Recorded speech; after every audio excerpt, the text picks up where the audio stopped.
rappers is shucking and jiving and stuff, getting self in the shit that they can't get out of. Fucking up, here go the flux. A display of lyrics and patents and rhythms by Side and Young Buck. For viewers' discretion is only factual, non-fiction, homie. The ruler, the thumb sticking out cause you know me. Federal, pimp lock the block, you can't hold me. Situation getting heavy, ammo get low, need my homie with side. Well, your homie right on you, you know from the fire. Go up on these bitches, it's devious as we gon' get on this shit. Let's talk, let's not sit on this shit. We the shit on this shit, they just spit on this so shit. So much psychodramatic, oh havoc, get this bit crazy, the range you with it, this shit. Buck inside is the physicist. Belligerent, feel it, cause we ignorant. Nigga, y'all in it, the flux is the subject of weight and adrenaline, the feel of bitch. Side the medic, buck the relic, and drama that did it to him once again. The chance that you get, change to your face, and the blood to the covers, undisputed bitch. And again, to the end of the pen, be worse than this sin against men. I'm feeling fenced in, from birth saw the light of the earth, and I've been fucked up since then. This fusion, clenching, the might get that bitch contusions. It's two of Chicago's fucking gruesome. Introducing you to the flux. What up, Taco Crew? We got a knockdown, drag 'em out fight tonight. And no, Punk is not joining Impact. Let's go.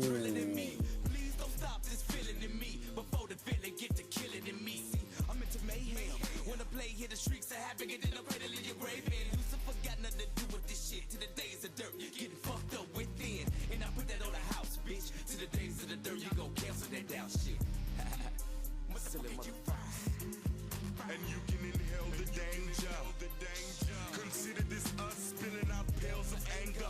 Fuck around, swell a vein up and make you rebel on the stranger. Can't contain the things I'm thinking. Sometimes I be feel like I'm sinking in the motherfucking words of the rap. Floating in the ink pen, breathing and blinking as I lead you to the brink and push you off in the deep end of the issue.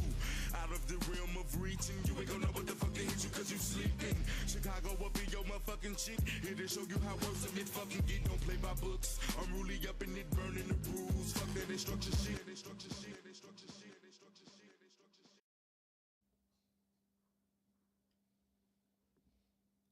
What is going on, everybody? My name is Jesse, a.k.a. your very own one and only Chi-Town Samark. I'm happy that you are here. I am happy to be here. What is going on with ya, man? Let me address the elephant in the room right away. No, Punk is not joining Impact. I saw a clickbait headline, and I had to try something out for myself one day. I seriously sat here and wondered, do people just put Punk in their thumbnails and headlines to get a shit ton of views?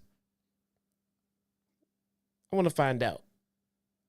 This stream is going to go on as normal. We're going to cover Impact like we always do. I'm going to look at the metrics over the next couple of days, and I want to see. Maybe this is why they do it. This must be why they do it. I'm trying to figure out why everybody has to put Punk in a hit. So on Tuesday night, right? On Tuesday night, we had the NXT show and Dynamite, both on Tuesday, right? We had a night full of all kinds of wrestling news going on. We had overruns, we had Cena, and we had Undertaker, and we had, half the main roster. And then on Dynamite, they just had their show, and they had a 15-minute overrun. But nonetheless, we had a lot of great wrestling, a lot of newsworthy incidents and all that stuff going on. The next morning I wake up, right? And the first thing I see is a CM Punk headline. WWE not interested in CM Punk. I'm like, that's what they took from last night. They found a CM Punk headline and made that the headline. Look, if that's news to them, great. I mean, kudos. But after that night we got on Tuesday, that was the headline. You couldn't even stick that on the back end of the of the report. That's the headline and the main story. We had wrestling Twitter at odds, beefing, throwing jabs, being less than kind to each other all over this new Tuesday Night War situation. And these guys found a way to put CM Punk in the headline. I said, you know what? I got to look at this bullshit. I'm going to put Punk in my thumbnail once. All right. And then I'm going to, go back to what I normally do and everything else. And I'm going to look at the fucking metrics, man. I'm going to look at the fucking list of the views and all of that shit. And I'm going to see if that one sticks out like a sore thumb. If it does, I mean, that's just pathetic. Will I keep doing it? Absolutely not. No. I'm just curious as to why they do that shit. I mean, Punk does enough shit on his own to make it worthy to put him as a headline and thumbnail. We don't have to fabricate shit. Just give him a minute. He'll say or do something that will qualify as a headline to some of these streams out there. Like go take a dump. Doing that seems to make a headline for some of these sites. Maybe it's just me. And MGM balling with the 9 months. 9 months. 9 months. MGM Ballin says 9 months strong. Taco crew for life. Love seeing the big three cover Dynamite on Tuesday. Hope the three of you work together more. Thank you so much, MGM Ballin. I appreciate it, man. 9 months is a long time. Basically, we done just had a baby together, bruh.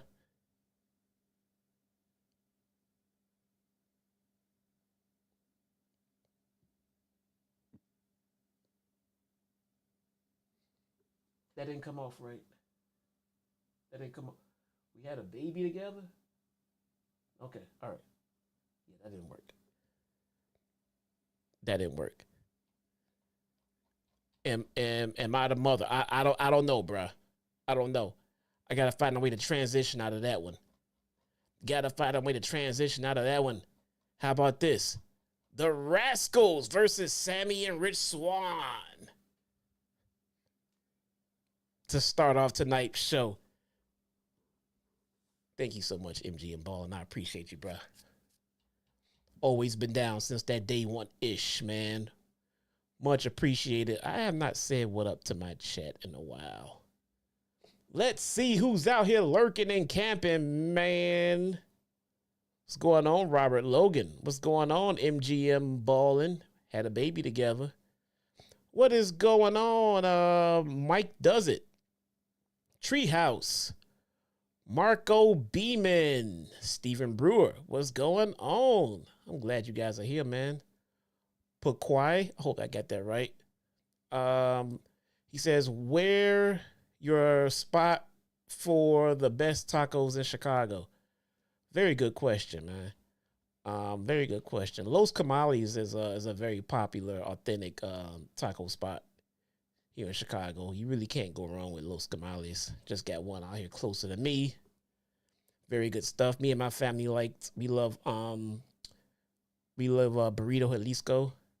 Burrito Jalisco is another one of our favorite family spots out here. Mike Rouse, what's going on with you? Ben Espinoza, thank you guys for coming by. Daniel Zamorano, nailed that one. Eddie Foster, what's going on? Susan D, head of talent relations. Tyler Music, and all of the rest of you guys. Thank you so much for being here.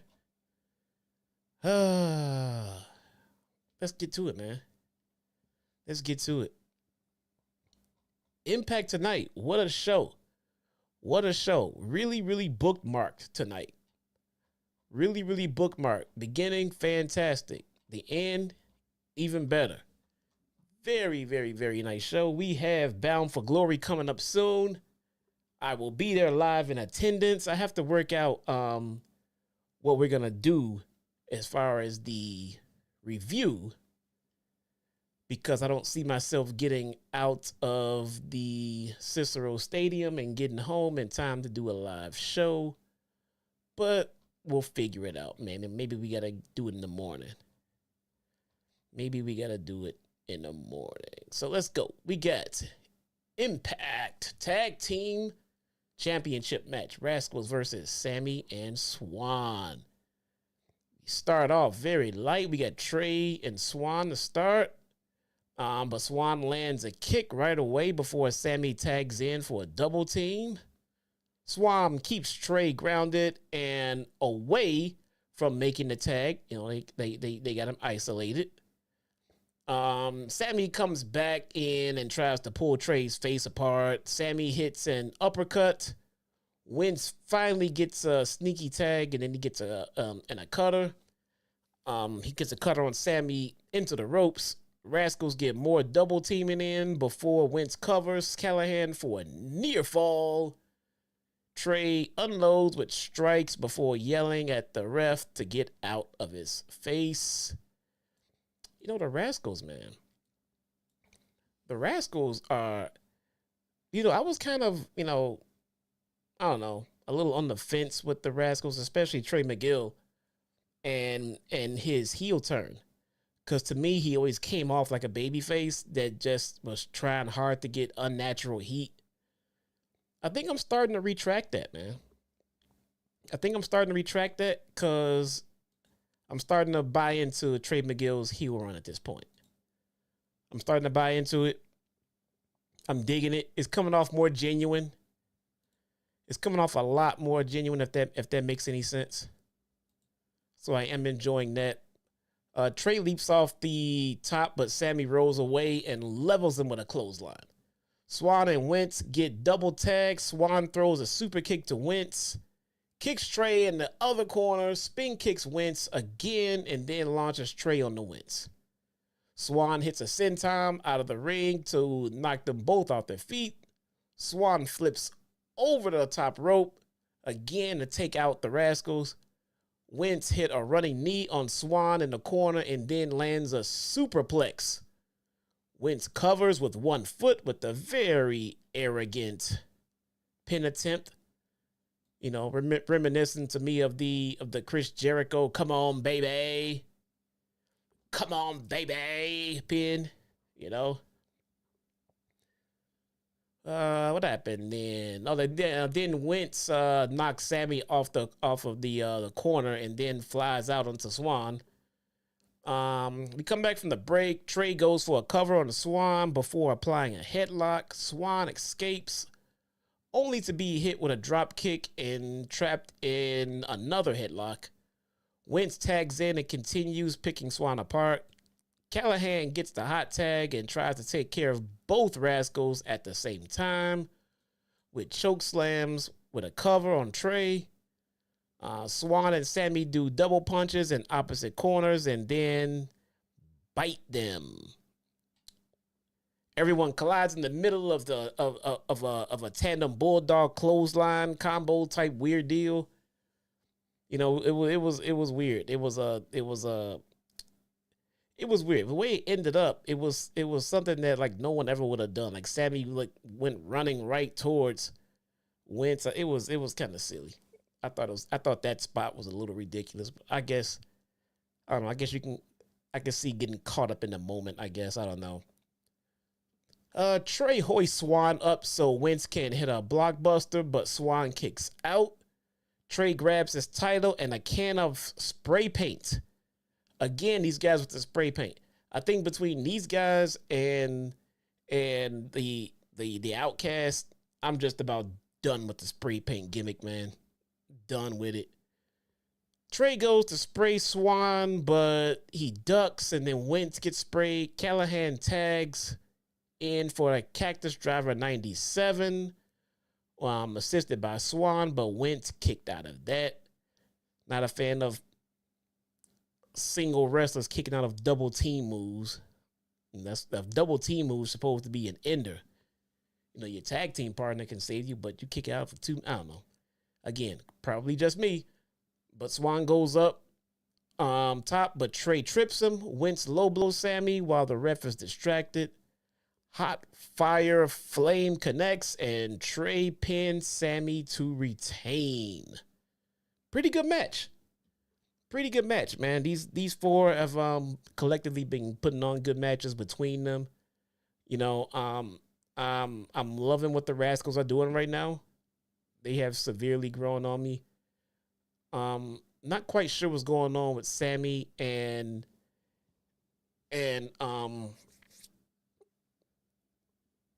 I got Garrett back. Sweet.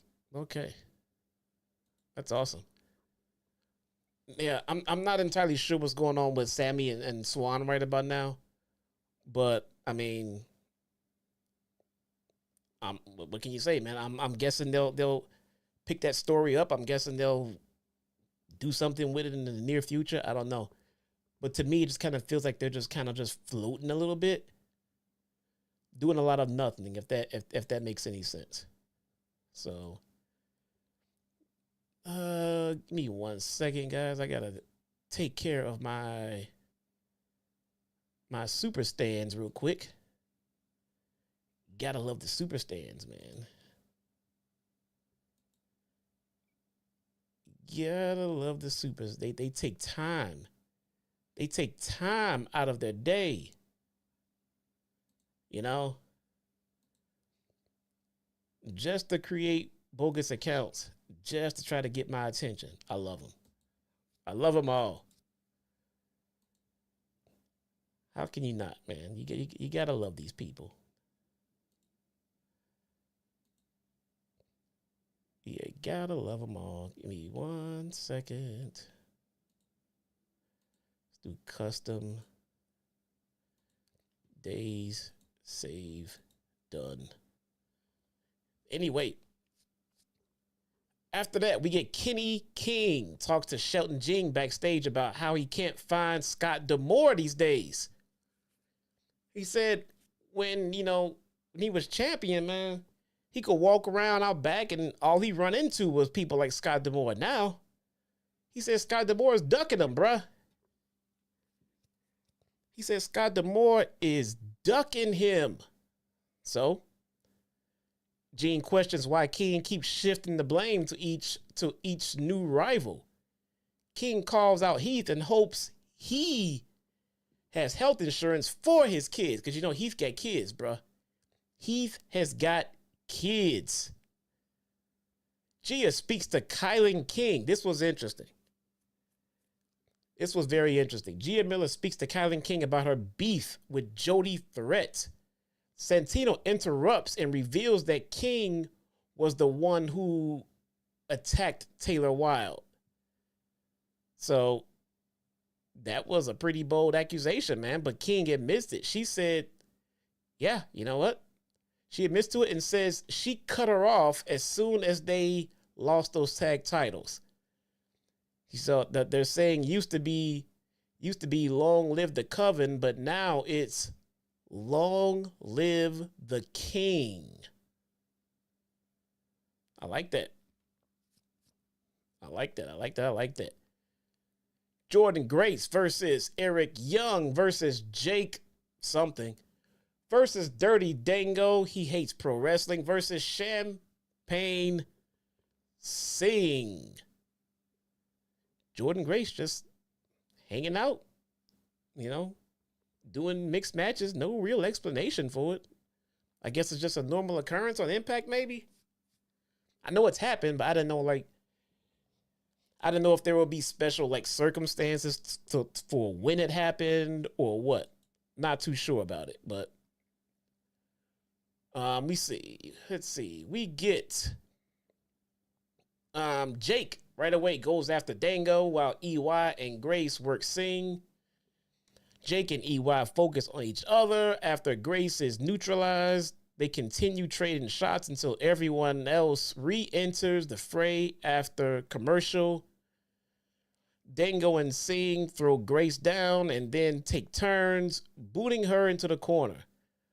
Dango whips Grace across the ring into the turnbuckle. Singh says he can do it too and whips Grace across the ring. They stop each other from pinning her before doing double back elbows. Oh, by the way, let me see who that was. That was posing as Gareth. Oh, that was Brad. That was Brad again. Okay, I'll make sure I ban Brad from every stream that I'm a moderator on. Thanks, Brad. You can't hide, bro. We can see that. Nice try, though. Nice try. Something slides back in and clobbers Singh before Dango ambushes from behind.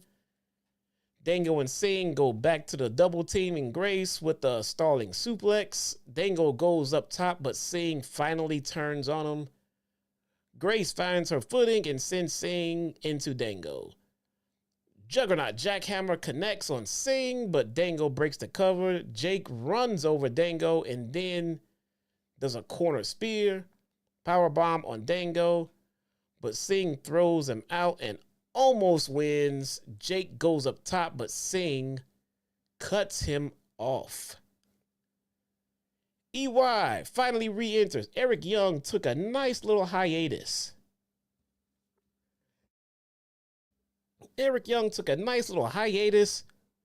Nap. I don't know where Eric Young went. I forgot he was in the match at one point. I seriously did.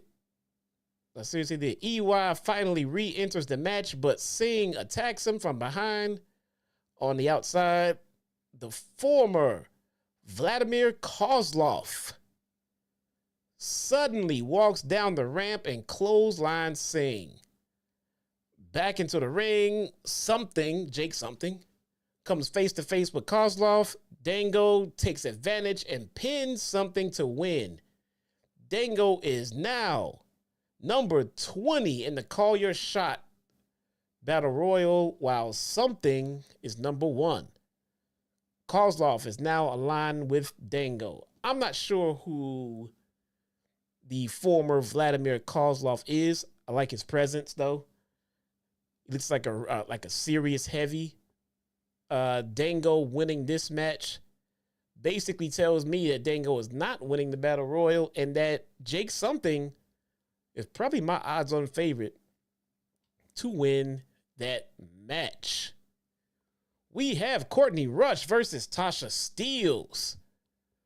Rush controls the bout early on while they feel each other out with arm holds. Rush slams Steelz and throws a forearm in the corner. Rush goes up top and Deanna taunts her from the floor. Steelz makes her comeback with 3 amigos, then a twerk. She stopped wrestling to twerk, not once but twice, giving her opponent plenty of time to recuperate, get up, and almost beat her. Brilliant. 3 amigos and then a twerk towards Jessica for good measure, just to kind of make sure that she, got to enjoy the twerk. It was not a good twerk. It was not Tony Brown worthy. Do not go back and look for this twerk. Do not. We get, Rush rolls up Steelz, kick out. Steelz fires back with a pump kick, cover attempt. Steelz tries for another pump kick before they double clothesline each other. Rush tries to tag Jessica for some reason. She forgot that this was not a tag match. Rush instead clotheslines Steelz, then hits a body slam. Steelz counters the sharpshooter, but then eats a few right jabs and a bionic elbow. Man, that Courtney Rush offense, I gotta tell you, man, I'm really, really, really missing why am I drawing a blank today? Help me out, chat. Who am I missing? Who am I missing? What am I missing here? Anyway, Steelz step aside, rush into a turnbuckle, Rosemary. And Cutter connects with Steelz for the win. Tasha Steelz with the W. Tasha Steelz Tasha Steelz with the W. I thought this Tasha Steelz return was going to be a little bit of a one-off because she was a bring-back character, but maybe they're going somewhere with it. But then again, beating Courtney Rush is really not a big, huge factor. I am missing Rosemary. I am missing Rosemary very much. I would love to see her and Havoc get back together. But I guess maybe they're saving it for when they have something interesting for them to do. I mean, while they're going to sit and flounder in limbo, maybe they'll ride these gimmicks out and then we'll get back to the darker characters that they both have. Hopefully. We see a vignette for Josh Alexander, followed by footage of Machine Guns and Alexander coming up short in a trios match in Japan. Tanahashi pinned Shelly to win. We see a vignette for Josh Alexander, followed by footage of Machine Gun. Oh, why did I double type it? Bully Ray and Steve Macklin share words backstage. Bully approaches Macklin, right? Bully approaches Macklin, and Bully said, "You came to me in the back and called me soft. Right to my face." Macklin said, Yeah, I did. Bully said, "Then you went out to the ring and called me soft in front of everybody." Right? Macklin said, "Yeah, I did." Bully said, "Huh. All right." And walked off. That was the segment. Is it going to lead somewhere? I don't know. Are we going to get these guys back together causing havoc? I don't know. Are we going to get them facing each other? Yeah, probably. More than likely. We have the main event. And my God, this was a fantastic match, man. This was a fantastic match. We're going to get 2 out of 3 falls. Killer Impact match. Eddie Edwards versus Frankie Kazarian. The first fall is a pinfall match. The second fall is a submission match. And the third fall is a last man standing match. A lot of action here, man. A lot of action. And guys, after we do this main event, we're gonna talk about the Tuesday Night War. We're gonna talk about the Tuesday Night War. Let me put this on my agenda real quick. All right, we're gonna put this on the agenda. We're gonna talk about the Tuesday Night War, the one-off. First fall, pinfall match. We have them starting off. They throw punches at the early on. Eddie takes control of the pace and throws chops in the corner. Kazarian is knocked off his feet, allowing Eddie to continue the chops. Kazarian finally counters with the body slam and then attempts the leg drop off the ropes. However, Eddie clocks him with the Boston Knee Party for the first fall. Right away. Quick pinfall match. A quick pinfall by Eddie. He's up 1-0. Next match is a submission match. Eddie clobbers him with a clothesline. Kazarian uppercuts out of the corner, but then gets turned inside out going into the first break. They come back from commercial, them trading slaps as Kazarian looks for momentum. Eddie throws Kazarian back, but Kaz goes for the chicken wing only for a moment. Eddie dumps Kazarian out of the ring. Kaz's chest is busted open from repeated chops. Eddie continues chopping Kazarian as they make their way around ringside. Eddie tosses a fan's beer, drawing major heat. Throwing the fan's beer. How could you do that? That's alcohol abuse at its highest level, man. How could you do that? Kazarian finally gets to his feet and throws hands with him. They roll over Eddie's back and lands a huge lariat. Kazarian traps Eddie in a hold on the mat, but Eddie keeps trying to kick his way out until he breaks free. Both men are covered in Kaz's blood at this point, meaning that he's just starting to bleed all over the place. Eddie leaps off the top with a code breaker and then turns Kaz around into a single leg Boston Crab. Kaz grabs the rope to break. Eddie drops Kaz with a backpack stunner, but Kazarian pops right back up and traps Eddie in a chicken wing for the tap out. Tied 1-1. You knew it was going to go to the third fall. You can't advertise it and not do it. Oh, look who's there. Look at that. Lord Quad showed up. Holy crap. What up, bro? Look at that. Moving up in the world, man. What's going on with your quads? Ronnie Southern, thank you for joining, man. Thank you for joining. All right, man. Now we have the final fall, last man standing. The action spills to the outside of the ring again. We got Kaz tries to keep Eddie down before throwing him into the steps. Pretty solid bump on those steps. They didn't look like it was too dangerous, but still a good look though. Kaz grabs a trash can and bashes Eddie over the head not once, not twice. The crowd wanted it twice. Eddie wanted it for a third time. 3 times with the trash can. But Eddie only staggers. Like, oh, that was a little staggering right there. Whew. Kaz goes for the 4th blow, but to the back, and then the 5th back over the head to knock him down. So he got 5 in, actually. I thought it was 3. He got 5 in. Kaz strikes him with the can repeatedly, and then Eddie is on the floor. Eddie beats the count and then throws Kaz over his. He throws Kazarian over his head into the ring. Eddie is up first and then Kaz. Kaz throws punches before Eddie tosses him over with a suplex onto the floor. So now they're back out onto the floor again. Once up, Kaz throws more right hands, only for Eddie to do another overhead belly to belly. Both men manage to re-enter the ring where Kaz hits Eddie with a slingshot cutter. Kaz propped himself up on the ropes while Eddie is counted.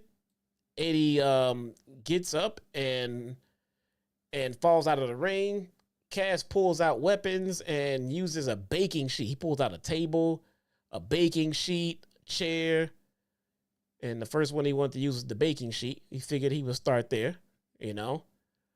Kaz props up the table. Eddie cheap shots him to the throat, gave him a little throat chop. Eddie hip tosses Kazarian onto the steel steps. Kaz responded by driving Eddie face first into the steps with an unprettier. That looked ugly. Kaz whacks him with the baking sheet again and then lays him across the table. Now he's going to go up top, finish him off while Eddie's laid across the table. Kazarian goes to the top, but then Alicia hits him from behind with a kendo stick. Eddie piles chairs in the ring and then hits a superplex onto the chairs. That looked like it hurt, man. It feels like there's no way to make that not hurt. That just looked like it hurt. Eddie hits him with the chair and then throws him out again. They go up to the stage, but Kazarian low blows him and connects with a Styles Clash. Very awesome Styles Clash on the ramp. Alicia leaps off the apron and Kazarian catches her and drives her through the propped table. There was a table leaning against the stairs, and Eddie picked her up and did like a running bulldog type slam into the table. I thought it was kind of awesome because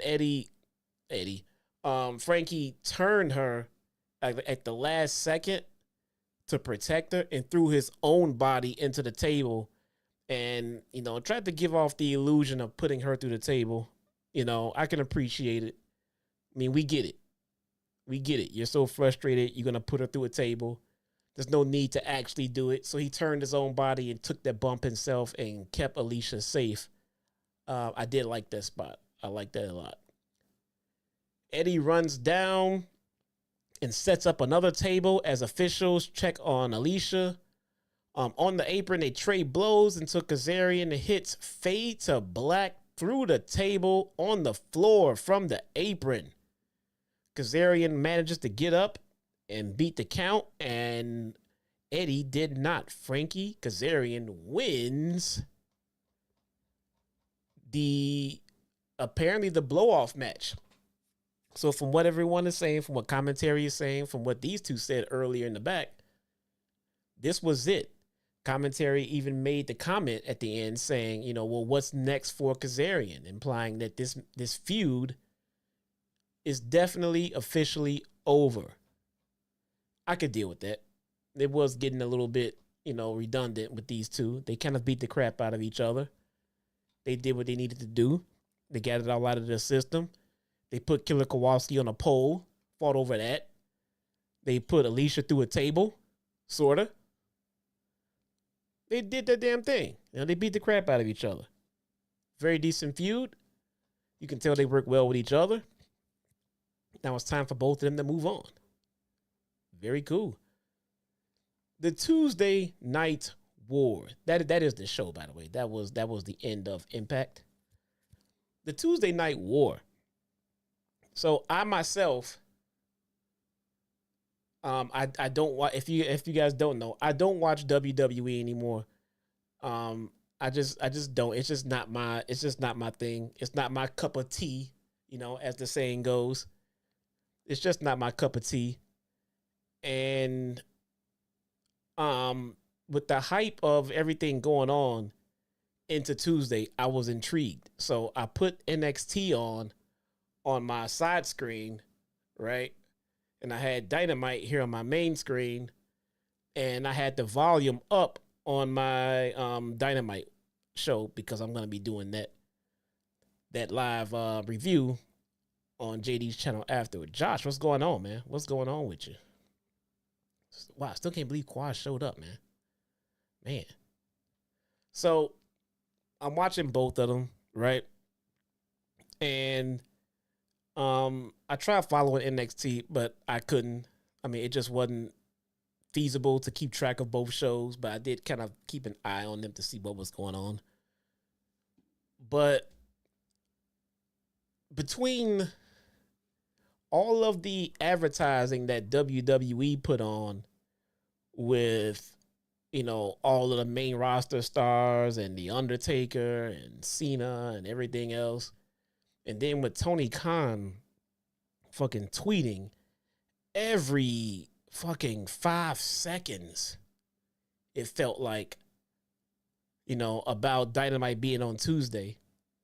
You know, that got a little nerve-wracking, but, I mean, shame on nobody but me. I don't have to pay attention to his tweets. I can just not pay attention to him. But nonetheless, it seems that everyone got all bent out of shape about Tony Khan responding to Triple H and Shawn Michaels with the bald comment, and then they get mad about something else he tweeted today and everything else.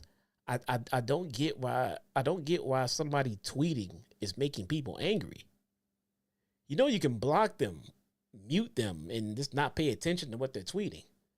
You know, that's one thing. You know, the other thing, I mean, we got the tribalists, you know, again, man, they laid into me on Twitter, man. The stands, the WWE stands. I tweeted that WWE adding the Undertaker to NXT reeked of desperation. I thought it did. Undertaker has never stepped foot in NXT. And all of a sudden, and this is the only part where it got weird. And keep this in mind. It got weird to me because WWE has no problem mentioning, every time anybody asks, they have no problem mentioning that AEW is not competition. They're not competition for us. AEW is not competition. Okay, I mean, they are, but you don't want to, you know, publicly say it. So I get it. I get it. So that's fine. But then you do all of this counter programming and you dug up the Undertaker literally and put him on NXT. For what reason? Now, if AEW is not competition, then why did you stack your show like this? That was the only point behind my comment of them reeking of desperation by pulling out the Undertaker. I don't think anybody expected AEW to beat NXT in the ratings simply and solely because Tuesday is not their normal night. Statistically and historically speaking, you're not going to get more viewers on a night that you're preempted. And you're going up against another wrestling company who's on their normal night. It's just not going to happen.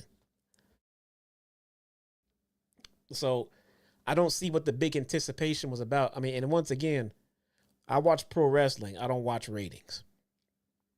So I don't get what the big, victory lap is going on by WWE. I don't get why TK is spamming his fucking Twitter account with all of this stuff. I mean, we get it. The fans who watch AEW, we know when AEW is coming on.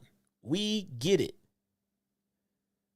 We absolutely get it. You don't have to keep tweeting us every 5 fucking minutes about AEW being on Tuesday. People who don't, frequent Twitter and shit like that, they're not going to see these tweets, bro. So you're not going to change anything. So, I mean, we get it. It's on Tuesday. So, I mean, and I don't know, these WWE super stands, bro, they on my Twitter wall. You can go check my Twitter wall, my Twitter feed, man. And yeah, it's just one of those, why are they so angry? Like, why are they so angry about it? I mean, Jesus Christ, we won. What exactly did you win? What exactly did you win? You proved that you, on your regular night, full of main roster stars and The Undertaker, can beat AEW, who is preempted on one of their, on a night they're not really on TV. I'm not quite sure NXT kind of self-admitted defeat when they packed up and moved their show from Wednesday to Tuesday. That seems like a bigger victory than getting a higher rating than someone who's not on their normal night. I don't mean, what is this about? But if that many people tune in to watch wrestling, I mean, didn't we all win? I had this guy on my Twitter wall today. He said something like, well, I don't like AEW for this reason, and this reason. And, I like WWE and everything else. And I said, okay, that's reasonable. That's acceptable. That makes sense. But why do you need AEW to fail and go away? Because, if that happens, WWE becomes a less interesting product. WWE thinking their backs are to the walls and thinking they're in some kind of big war and then putting on better television, seems to me that that's a good idea for WWE fans. Right? Doesn't that seem like that's a better idea for WWE fans? If you have competition, you are kind of compelled to put on their best show. You're compelled to put your best foot forward. We got years and years and years of WWE giving us television with no competition, and you can tell that WWE just kind of got lazy. You can tell they got lackadaisical. You can tell that they just didn't give a shit anymore. When AEW came along, WWE decided to up their game. Good for WWE fans, right? I mean, that is good. Me personally, I've decided that I've had my fill of WWE over all these years of just not caring. They just don't care, man. They legitimately don't care. So I just stopped watching. And that's fine. I don't go around saying, I love AEW, I hate WWE. No, I just stopped watching WWE. Simple. They can exist. I'm glad they exist. I don't want nobody to burn and die or the company to go under. Nothing like that. They can all exist. I'm just going to watch the show that I prefer. I'm going to watch AEW. I'm going to watch Impact. Between those two shows, my wrestling cup is filled. I don't need to add 2 more weekly shows to my wrestling plate Not even including, oh, I guess 3 if we want to count NXT. I mean, why do that to myself? Why burn myself out of pro wrestling and then sit there and complain about the pro wrestling that I don't like? Because personally, I'm probably burned out of pro wrestling for watching it 5 to 6 days a week. Not doing it, man. I'm going to watch the wrestling that I like. You know, I'm not going to sit here and just bash WWE because I hate them. I don't hate WWE, man. They're filled with fantastic wrestling talent. They really are. So why bash them? If it makes Tony Khan up his game, great. Great. Good.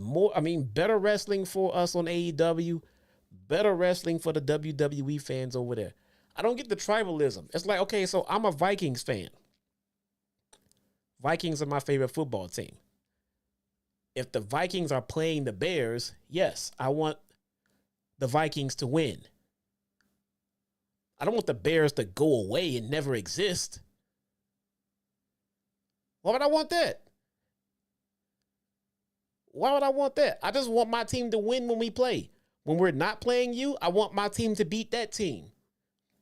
What the Bears do when they're not playing the Vikings, I don't care. Well, maybe I do care. Maybe that's a bad example because we're in the same division. So I'd rather see the Bears lose with the Vikings. But I think you guys get the goddamn point. All right. If you want to be a fan of the product that you want to be a fan of, that makes sense. But then to hate the other company makes zero sense. It makes no sense. You would not have a Jade Cargill. You would not have a Jade Cargill without AEW. You would not have Cody Rhodes in the same version that we have Cody Rhodes right now without AEW. You would not have your favorite wrestler. If you're a WWE stan here right now, whoever your favorite wrestler is in WWE, whatever money they're making, they would not be making that much money if it not been for AEW existing.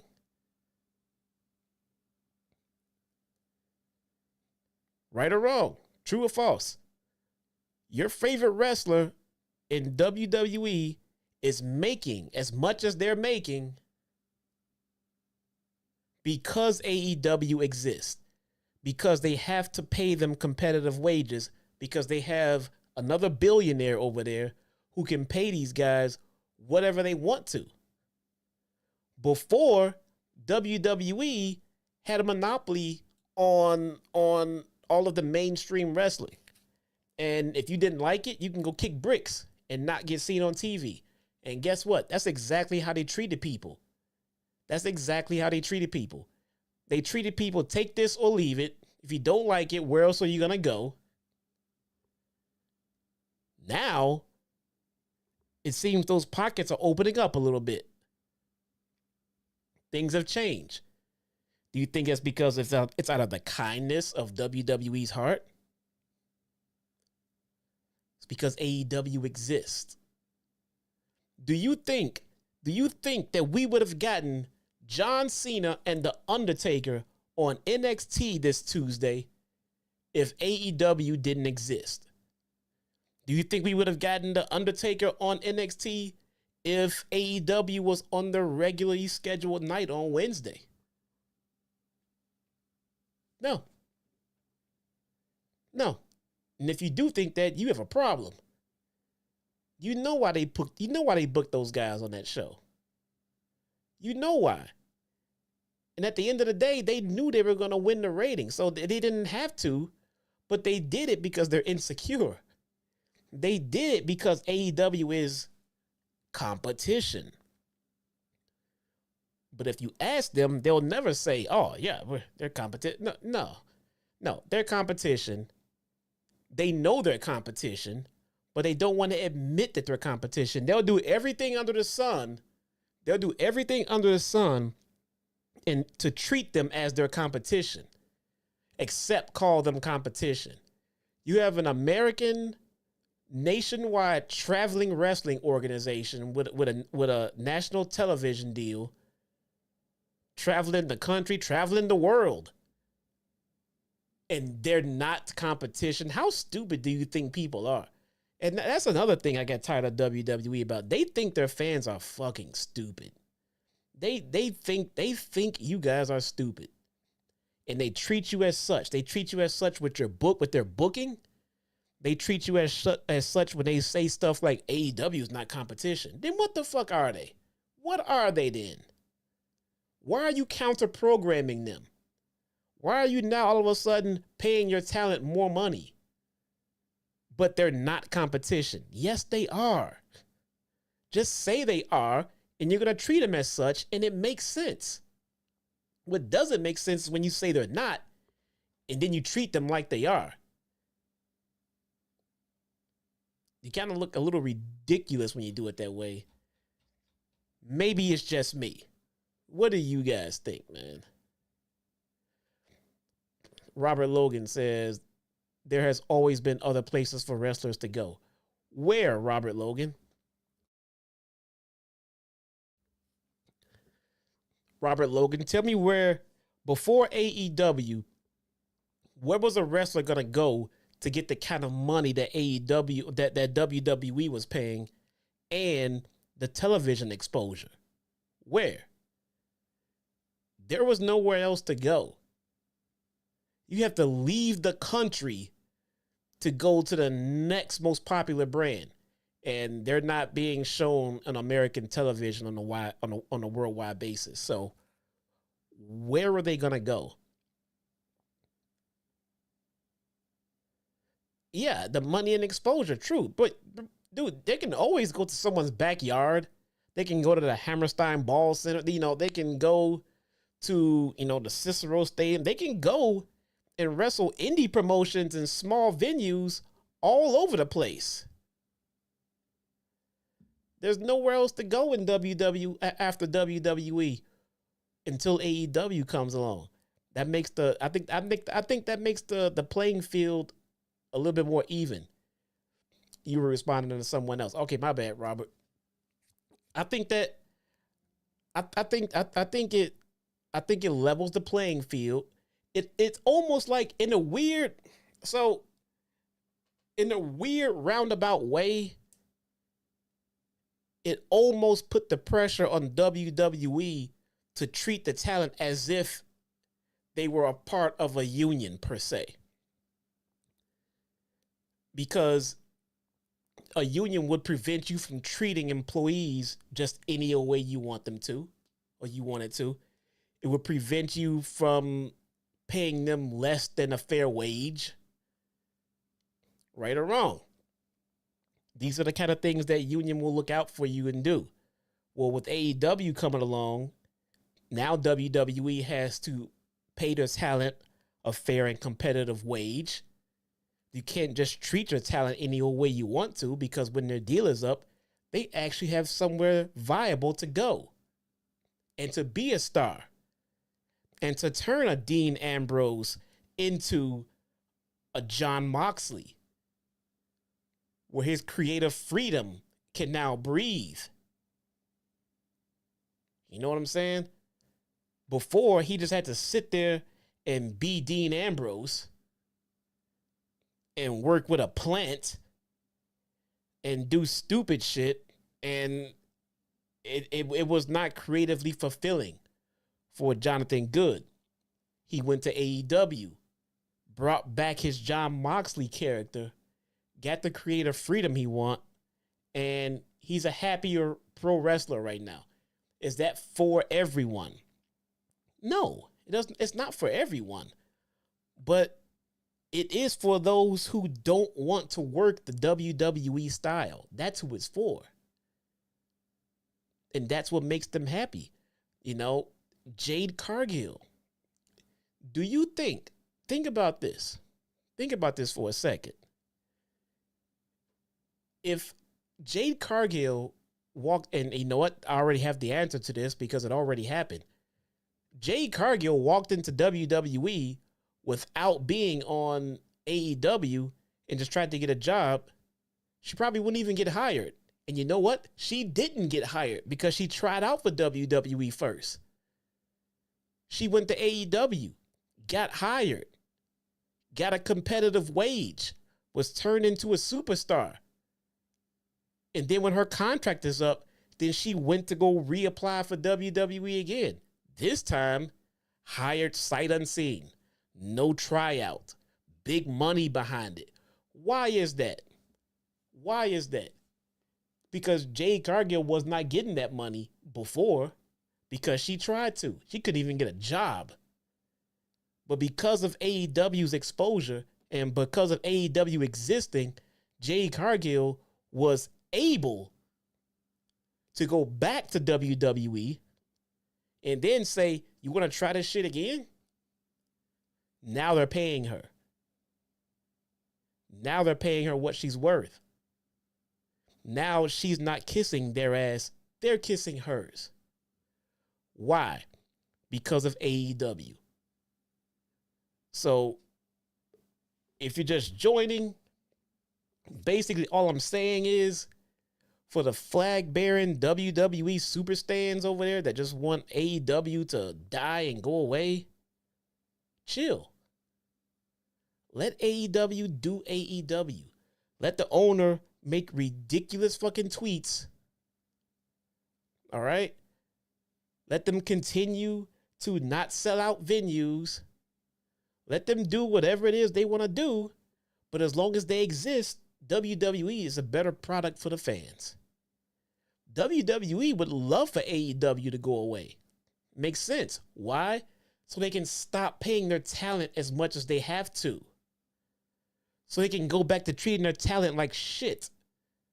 Because when you can treat your talent like shit and then pay them what you want, it just gives them more control. They want that control over their talent. And the existence of AEW makes it harder for them to get that kind of control that they want. They can't treat them the way they want. They can't pay them whatever they want. They got to do it fairly, because if they don't, these men and women have somewhere else to go. Viable, nationwide deal, traveling promotion, make big money. You don't have to stay in WWE anymore, bruh. They don't have to. That's why WWE wants them to go away. I'm not sure why you superstars want AEW to go away. You guys are very, very, very misguided. Very, very misguided, man. Guys, that is today's show. Thank you for sticking around, shooting the shit with me, hanging out. It was fun. We'll be doing it again next week. Did you hear what Vince Russo had to say about TK? Smoke Man with the $5 super chat says, did you hear what Vince Russo had to say about TK? That's a fantastic question, Smoke Man. Thank you very much. And I'm going to answer that with this. I did not. You want to know why I did not? Because I don't listen to or follow Vince Russo.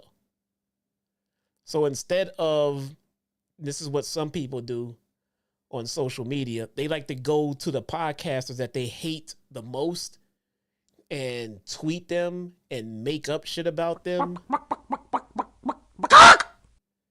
And make up shit about them and tell people how much they suck and everything else. I don't do that. You want to know what I do? I just don't watch. I just don't watch. Simple. You know why I don't watch? Because I don't care. Thank you so much, Smoke Man Joe. MGM Ballin'. MGM Ballin'. But the $1.99 super chat says, holy facts. Thank you so much, man. I appreciate you.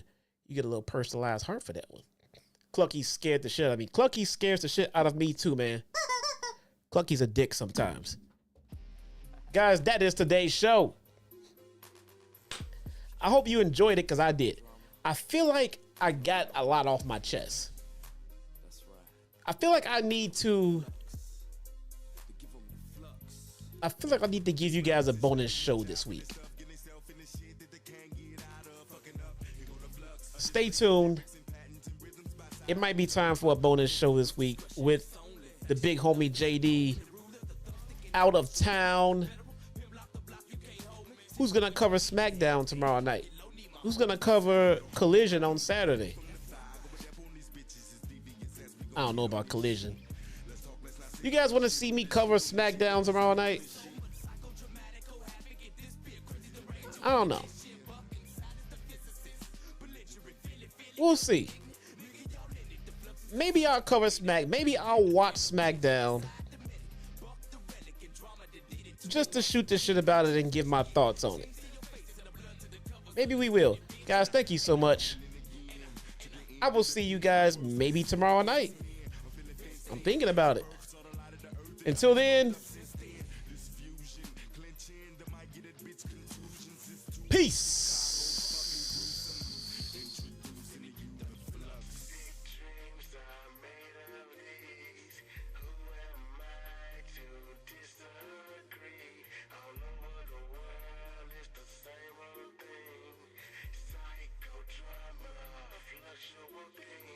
My continuous output, my flow of ideas for years been thrilling in me. Please don't stop this feeling in me before the feeling get to killing in me. See, I'm into mayhem. When I play, hear the streaks are happening, and then I'm ready to leave your grave in. Lucifer got nothing to do with this shit. To the days of dirt, getting fucked up within, and I put that on the house, bitch. To the days of the dirt, you gon' cancel that down shit. And you can inhale the danger. Consider this us spilling out pills of anger. Fuck around, swell a vein up and make you rebel on a stranger. Get contained up, things I'm thinking. Sometimes I be feel like I'm sinking in the motherfucking words of the rap. Floating in the ink pen, breathing and blinking as I lead you to the brink and push you off in the deep end of the issue. Out of the realm of reaching, you ain't gonna know what the fuck to hit you cause you sleeping. Chicago will be your motherfucking shit. Here to show you how worse of it fucking get. Don't play by books. I'm really up in it, burning the rules. Fuck that instruction shit.